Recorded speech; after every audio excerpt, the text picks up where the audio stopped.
back on his feet and it's a goal for Norway. বিশ্বকাপ quarter ফাইনালে শেষ পর্যন্ত ভেঙে গেল আর্লিং হালান্ডের স্বপ্ন।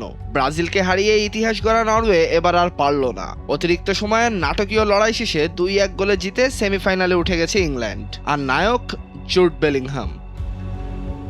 শুরু থেকেই দারুণ লড়াই উপহার দেয় দুই দল। 36 মিনিটে আন্দ্রেয়াস শেলদেরুপের গোলে এগিয়ে যায় নরওয়ে, তবে প্রথমার্ধে যোগ করার সময় জুড বেলিংহাম সমতায় ফেরান ইংল্যান্ডকে। নির্ধারিত 90 মিনিটে আর কোনো গোল না হয়ে ম্যাচ গড়ায় অতিরিক্ত সময়ে। অতিরিক্ত সময়ের 93 মিনিটে আবারও জ্বলে ওঠেন জুড বেলিংহাম। নরওয়ের গোলরক্ষক আরিয়ান নিল্যান্ডের একটি ভুলের সুযোগ নিয়ে নিজের দ্বিতীয় গোল করেন তিনি। সেই গোলেই 2-1 ব্যবধানে জিতে বহু প্রতীক্ষিত সেমিফাইনালের টিকিট নিশ্চিত করে ইংল্যান্ড। ইংল্যান্ডের হয়ে ম্যাচ সেরা ছিলেন জুড বেলিংহাম। মাঝমাঠ নিয়ন্ত্রণ থেকে শুরু করে 2 গোল সব মিলিয়ে একাই ম্যাচের ভাগ্য বদলে দেন তিনি। গোলপোস্টে জর্ডান পিকফোর্ডও গুরুত্বপূর্ণ কয়েকটি সেভ করেন। নরওয়ের হয়ে শেলদেরুপ, ওডেগার্ড এবং রক্ষণভাগ লড়াই করেছে দারুণভাবে, তবে আর্লিং হালান্ডকে এবার শক্তভাবে আটকে রাখে ইংল্যান্ডের ডিফেন্স।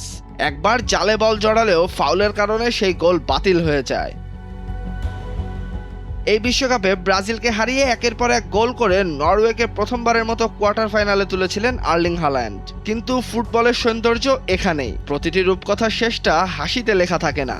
শেষ বাঁশি বাজতেই হাল্যান্ডের মুখে ছিল হতাশার ছাপ। বিশ্বকাপ জয়ের স্বপ্নটা আপাতত অধরাই রয়ে গেল। তবে মাত্র 27 বছর বয়সী এই তারকার সামনে এখনো অনেক বিশ্বকাপ পড়ে আছে। হয়তো আজকের এই কান্নাই একদিন তাকে আরো শক্তিশালী করে ফিরিয়ে আনবে।